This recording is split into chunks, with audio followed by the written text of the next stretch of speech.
December 3rd, 1995, in Grand Prairie, Texas, a phone rings in a quiet suburban home. On the other end, a polite teenage boy asking if 16-year-old Adrianne Jones can come outside, just to talk and just for a minute. Adrianne steps out into the cold December night, still wearing her workout clothes from the gym. Her mother watches from the window as her daughter gets into a car. Adrianne Jones would never come home. Hello, my name is Brooke, and this is the first ever episode of the Blood Moon broadcast. Today we are diving into one of the most shocking true crime cases of the 1990s, a case that captured national attention. A case that asks the question, how far would you go for love? This is the story of the Texas Cadet murder.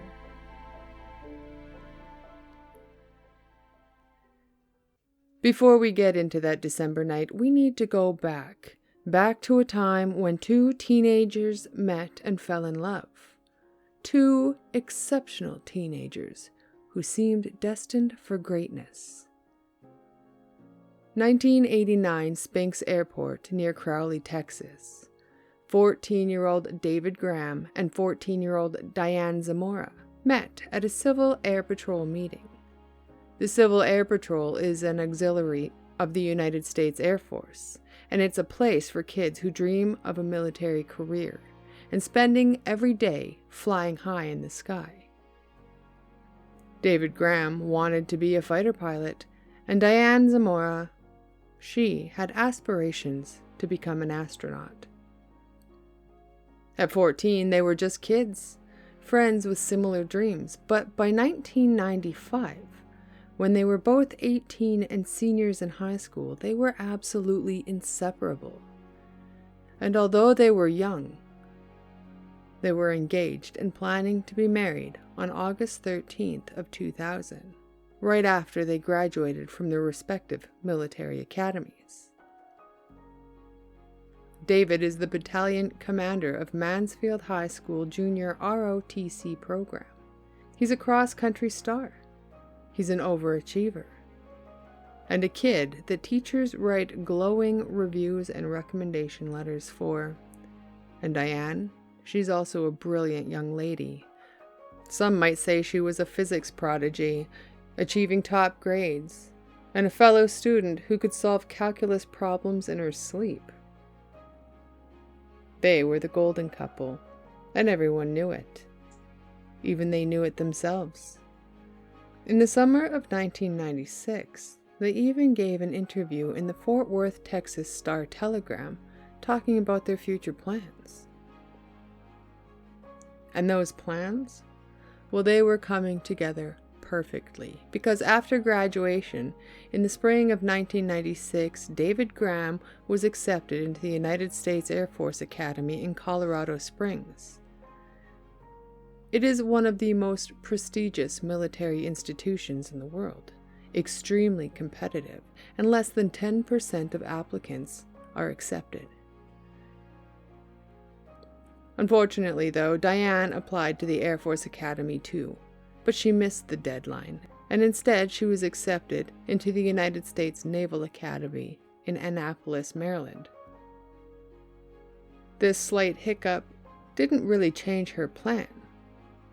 Instead, she chose that she would graduate, then transfer her commission to the Air Force so she can be stationed with David. By the summer of 1996, they were both exactly where they wanted to be. David at the Air Force Academy, Diane at the Naval Academy, and they were both living their dreams and making their future, writing each other love letters constantly across the miles between Colorado and Maryland. But as perfect as everything appeared, there were secrets. And those secrets were about to come to light. Something had happened before they left for their academies. Something that neither one of them could leave behind. It was something that would destroy 3 lives forever. In November of 1995, exactly 1 month before the phone calls, and 1 month before Adrianne Jones disappeared, David Graham gave a fellow student a ride home after a cross-country meet. Her name was none other than Adrianne Jones. She was 16, a sophomore, and popular. She was athletic and absolutely beautiful. According to what David later tells Diane, something happened during that car ride. It was something intimate, and something that never should have happened, but when he confesses to his fiancée, it sets in motion events that will never ever be undone. David proceeds to tell Diane that on that night, he and Adrianne had had sex together. And as expected, Diane Zamora's reaction was pure rage. It was all-consuming, obsessive rage, and she made the most outrageous demand of David Graham in order to right his wrong. It was a demand that she believed would prove his loyalty to her, and once completed, it would erase his infidelity. Diane Zamora demanded that David Graham kill Adrianne Jones. December 3rd, 1995. It was late evening. The phone rings at the Jones house in Mansfield, Texas. Miss Jones answers. A boy's voice asks to speak with Adrianne. Can she come outside? He needs to talk to her. It's important. Miss Jones is hesitant because it's late and it's a school night, but Adrianne is responsible and she's never given her parents any reason to worry.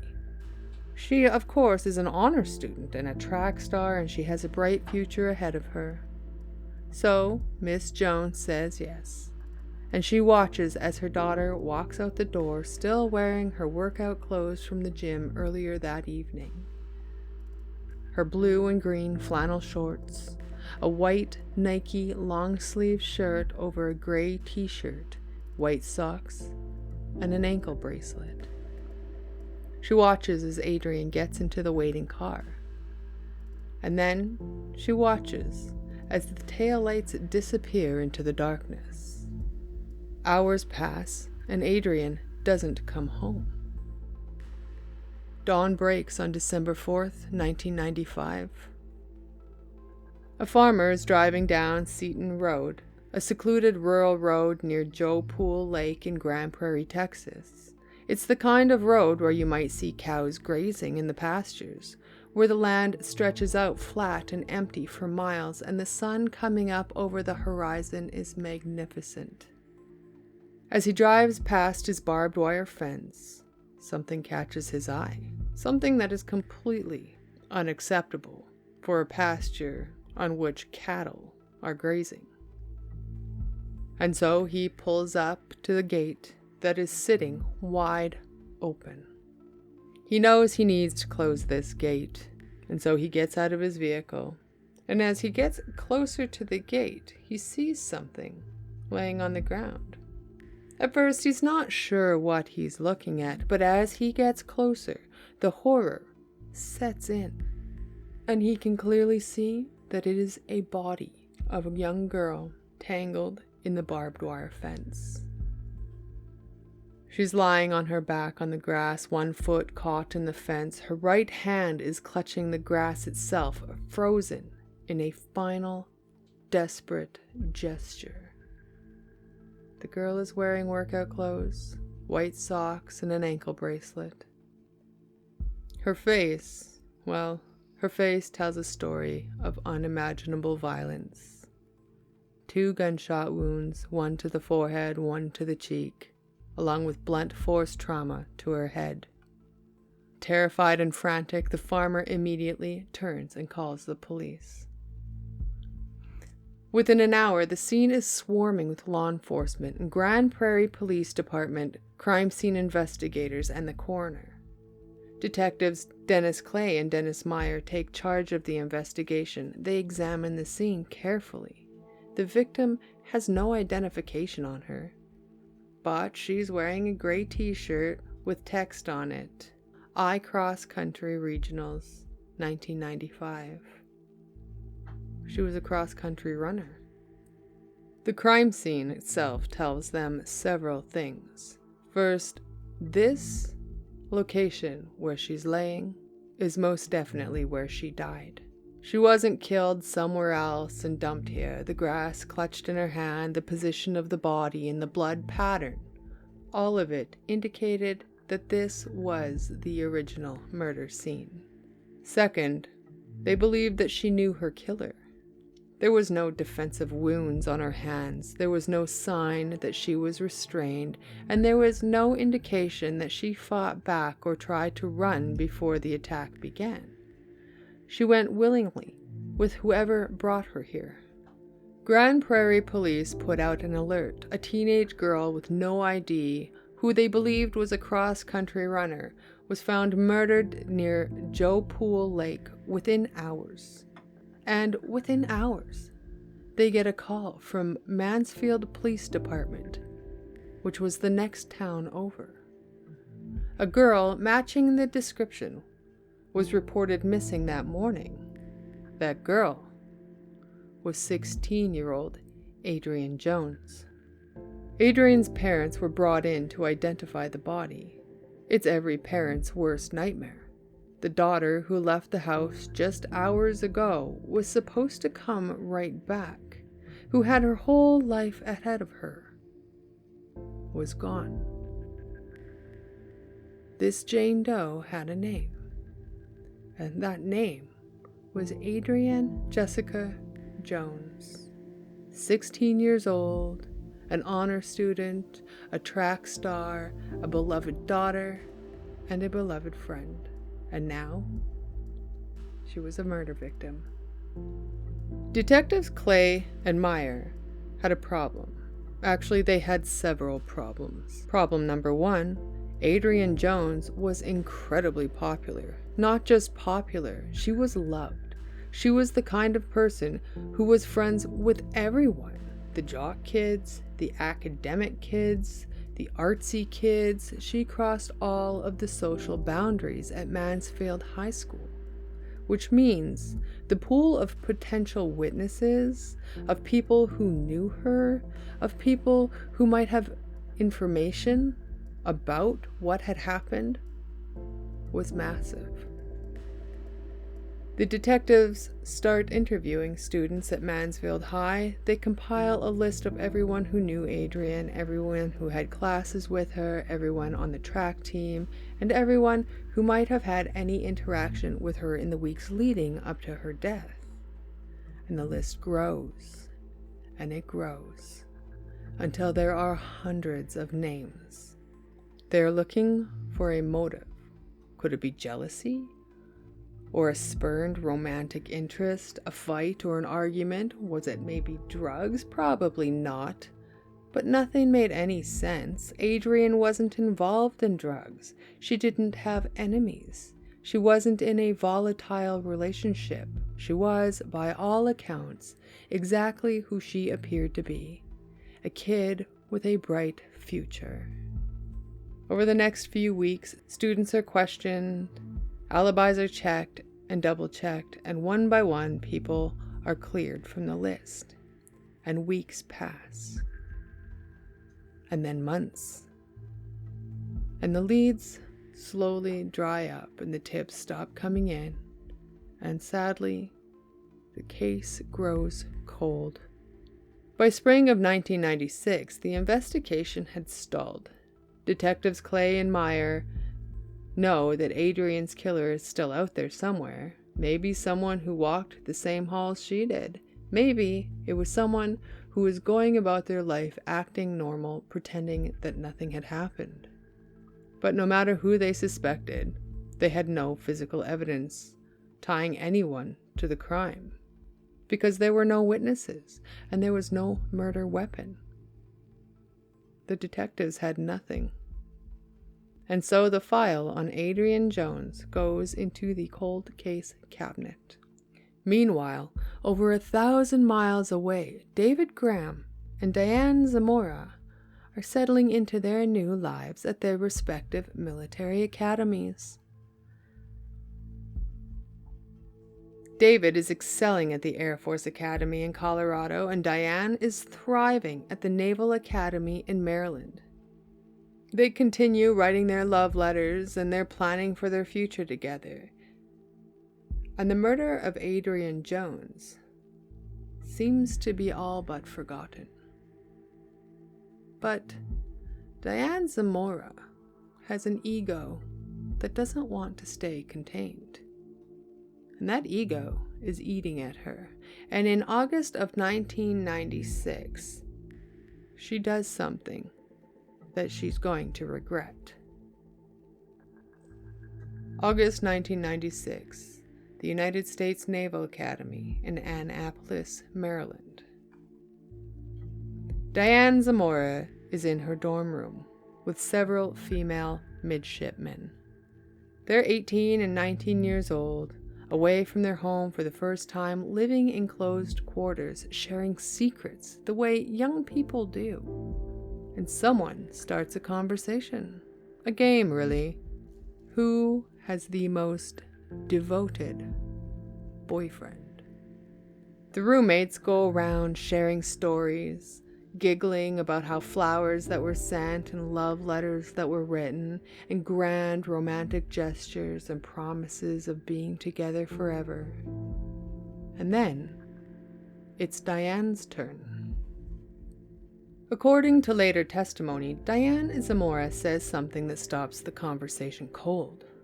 She says that her boyfriend loves her so much that he actually killed for her.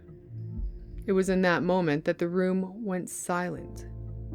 Someone might have laughed nervously. They'd think she's joking, maybe, exaggerating, trying to one-up everyone in this silly game. But Diane's face doesn't change. Her voice does not waver one bit. And she proceeds to tell them about a girl named Adrianne. A girl in Grand Prairie, Texas, and a girl who had to die because she threatened her relationship. The roommates didn't know what to do. They didn't even know if they should believe that this was real. It sounded absurd. They were wondering, is Diane making this up for attention? Is she having some kind of delusional breakdown? But something about the way she tells the story, and that it is just so detailed and so specific, and she is just completely calm about it. No. The next day, her roommates, troubled and deeply concerned, went to their Navy chaplain and confessed what they had been told. The chaplain listens to their account and immediately contacts a Navy attorney at the academy. The attorney, realizing the gravity of what he's hearing, this confession to murder, a potentially unsolved murder in Texas. And so the attorney starts calling police departments in Dallas-Fort Worth area, asking them, do you have any unsolved murder of a teenage girl, a girl named Adrianne? And on August 29th of 1996, he reaches the Grand Prairie Police Department. The detective who answers the phone can barely believe what he is hearing. The cold case that has been haunting them for 9 months. And the murder that they could not solve. And the killer they could not find. Suddenly, a lead 1,000 miles away falls in their lap from a confession. The next morning, Detectives Clay and Meyer are on a flight to Annapolis, Maryland. They arrive at the Naval Academy and are escorted to an interrogation room. And across from them sits 18-year-old Diane Zamora. She's small. She looks uneasy, and her hands were folded neatly in her lap. And the detectives begin the interview. And it wasn't long before Diane Zamora confesses. She tells them that around the time of November 1995, when David came to her and confessed that he had given Adrianne Jones a ride home and that something sexual had happened between them, she tells them about her rage and her jealousy and her demand that David prove his loyalty by eliminating the threat to their relationship. And then she goes on to tell them about the plan that they made together. On the early morning of December 4th, 1995, David Graham picks up Adrianne Jones in Diane's car. He told Adrianne he needed to talk to her and that it was important. But what Adrianne didn't know was that Diane Zamora was hiding in the hatchback, secretly waiting to pounce. Together, they drove to a remote location near Joepool Lake, an isolated field off Seton Road. So isolated, in fact, that no one would hear anything that would take place once they got out of that car. And so when they stopped, Adrianne was shocked to see Diane emerging from the hatchback of the car. According to Diane's confession, Adrianne tried to run.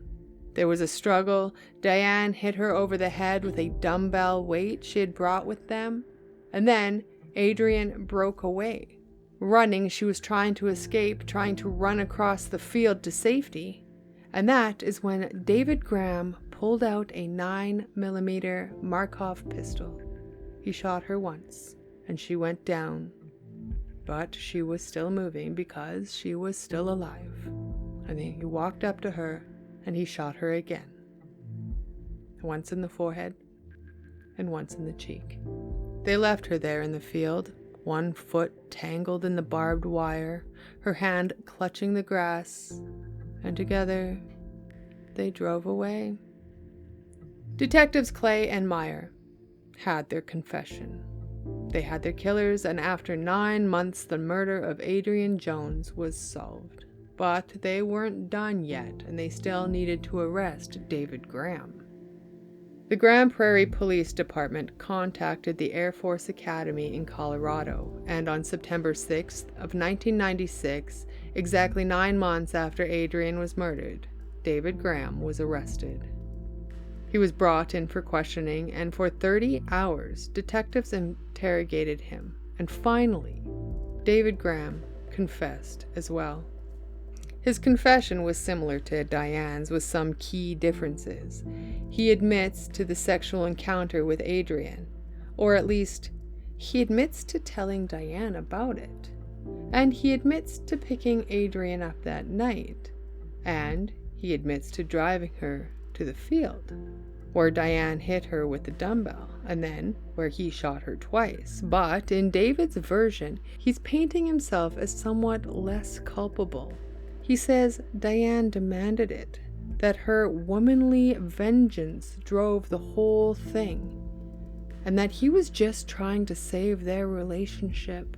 With both confessions documented, signed, and officially recorded, almost immediately, both David Graham and Diane Zamora recanted their confessions. Now they were changing their stories. David claims he didn't kill Adrianne, and that Diane did it alone. He just helped cover it up. Diane claimed that David did it alone, and that she wasn't even there, each pointing blame at the other. They're both held in the Tarrant County Jail in Fort Worth awaiting trial, and against their attorney's advice, they started writing letters to each other. Love letters. Dozens of them. Some supportive, some accusatory, some filled with affection and others with blame, and the letters will later be introduced as evidence in their trial. Meanwhile, investigators search David Graham's home. In the attic, accessible through David's bedroom, they find a 9mm Markov pistol. Ballistics testing will later confirm it is in fact the murder weapon. And the case against David Graham and Diane Zamora has been cinched. It's 1998, 2 years after their arrest.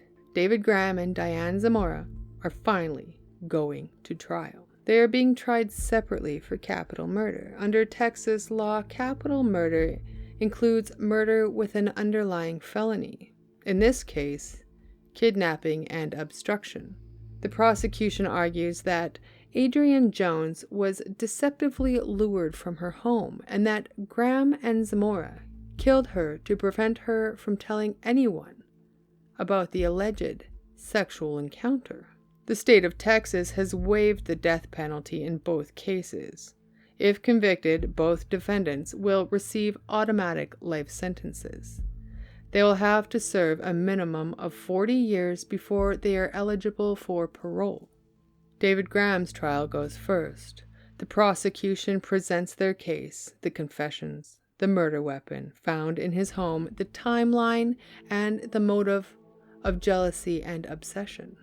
Graham's defense attorney argues that his confession was coerced, that after 30 hours of interrogation without an attorney present, David Graham would have said anything, and that the real killer was Diane Zamora, and David was just an accessory after the fact. But the prosecution had an ace up their sleeve. Law enforcement officials testify that they believe that the sexual encounter between David Graham and Adrianne Jones never actually happened, and that David made it up, and that he lied to Diane to make her jealous, and then when she demanded proof of his loyalty, he couldn't take it back. Sergeant Alan Payton of the Grand Prairie Police Department takes the stand and says something that haunts the courtroom. If David had just said, "I was kidding, I was trying to make you jealous," Adrianne Jones would still be alive today. Think about that for a moment. A 16-year-old girl is dead because an 18-year-old boy told a lie to make his girlfriend jealous?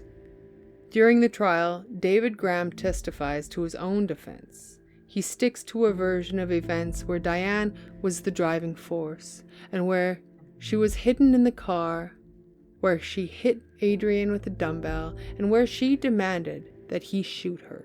The jury deliberates, and when they come back, they find David Graham guilty of capital murder. He is sentenced to life in prison, 40 years minimum before parole eligibility. And he's only 19 years old. Next comes Diane Zamora's trial. The case has received national media attention by this point, and Court TV is covering it extensively, getting some of their highest ratings of all time. The public's interest is intense. Part of it centers on a question that people can't stop debating. Who was really responsible? Was Diane Zamora the jealous, manipulative mastermind who demanded blood? Or was she a submissive victim of David Graham's control? Diane's defense attorney, E. Ray Andrews, argues that David Graham was the dominant figure in the relationship, that he was the one with the gun, that he was the one who pulled the trigger, and that Diane was just along for the ride, caught up in David's violent obsession. But the prosecution presents the same evidence they used against Graham.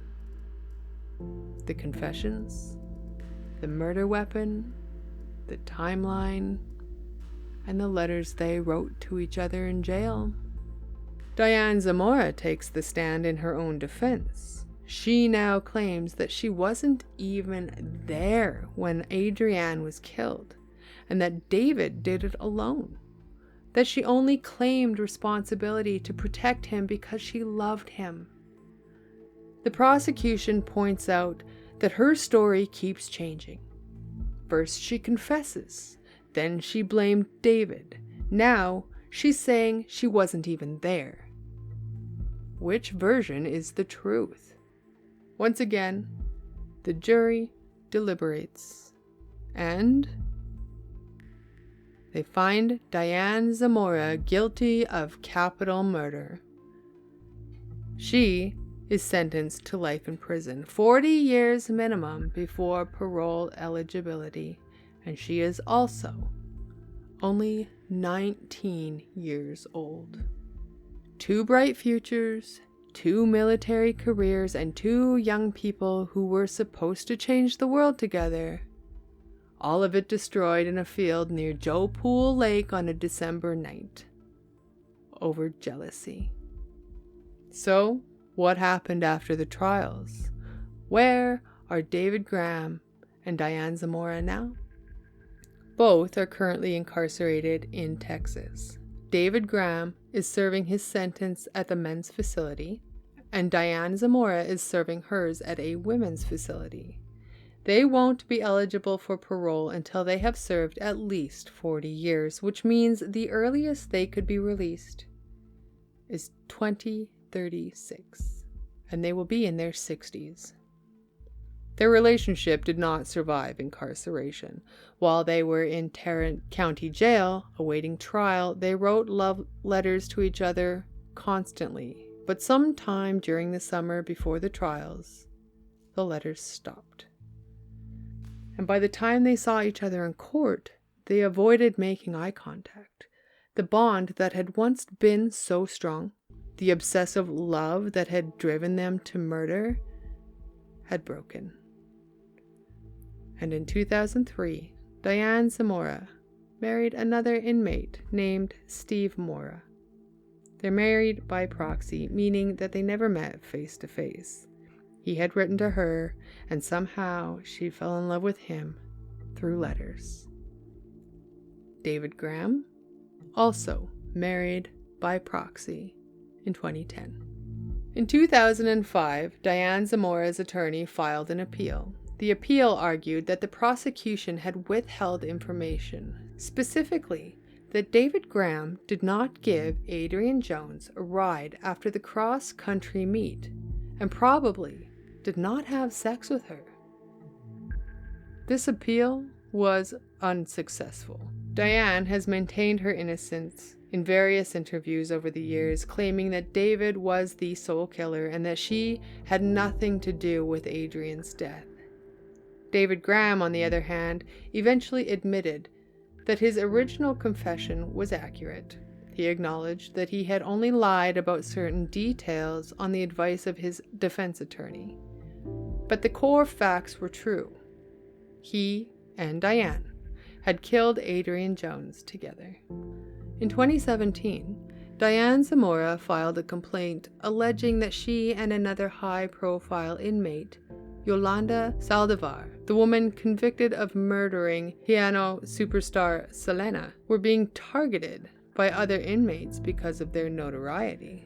She claimed that in June of 2015, several inmates had ganged up on them. The complaint alleged that her constitutional right to freedom from cruel and unusual punishment was being violated by keeping her in general population rather than protective custody. The appeal was denied.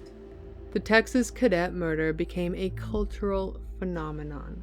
It inspired multiple books, including Blind Love, The True Story of the Cadet Murders by Peter Meyer. It was adapted to a TV movie in 1997 called Love's Deadly Triangle, The Cadet Murder Case. It's been covered in countless true crime documentaries, podcasts, and television specials. Why has this case captured so much attention for nearly 30 years? I think it's because it challenges our assumptions about who commits murder. David Graham and Diane Zamora were not troubled kids from broken homes. They were not involved in drugs or gangs. They weren't failing in school or struggling in life. They were exceptional. They were successful. They were the kids that parents pointed to and said, "Be like them." And that is terrifying. It forces us to confront an uncomfortable truth that anyone is capable of violence under the right circumstances, that love, when twisted into obsession, can become deadly, and that jealousy, when allowed to fester, can lead to some unspeakable acts. There are so many questions that this case raises, questions about teenage relationships and the intensity of first love, questions about jealousy and possessiveness, questions about how two intelligent, ambitious young people could make such a catastrophic decision. And at the center of it all is Adrianne Jones, a 16-year-old girl who was in the wrong place at the wrong time, who allegedly had a brief encounter with a boy who then told a lie to his girlfriend, who trusted that boy when he called her that December night and asked her to come talk. Adrianne would have graduated high school in 1997. She wanted to run track in college. She had dreams, plans, a future, and all of that was taken from her in a field near Joe Pool Lake. Her family and friends remembered her as a bright, kind, popular, athletic girl. She was a person who lit up the room and strove to make everyone around her better and loved. And she deserved so much more than what she got. As for David Graham and Diane Zamora, they both spent much more time in prison now than they spent free. They were 19 when they were convicted. They're in their 40s now. Do they feel remorse? Do they understand the magnitude of what they did? Do they think about Adrianne Jones? In interviews over the years, both have expressed varying degrees of regret. David has been more willing to acknowledge his guilt. Diane has continued to maintain her innocence, or at least to minimize her role. But, sadly and unfortunately, expressions of remorse don't bring Adrianne back. They don't undo the trauma inflicted on her family, and they don't erase the horrific violence of that December night. The Texas Cadet murder is a case that refuses to be forgotten. And it shouldn't be forgotten. It has been nearly 30 years, and we are still talking about it, still trying to understand it, still grappling with the questions of how two people with everything going for them could destroy all that they had in a single night of violence. Maybe there's a lesson in this case about the dangers of obsessive love, or the importance of communication in relationships. Or maybe it's just a lesson about the need to walk away when things become toxic. Or maybe there's a different lesson, and it's much more simpler. That we are all capable of terrible things if we make the wrong choices. That intelligence and ambition do not make us immune to jealousy, rage, and violence. 3 teenagers, 3 lives forever altered on December 4th, 1995. Adrianne Jones, who lost her life. David Graham and Diane Zamora, who threw theirs away. A senseless and brutal murder.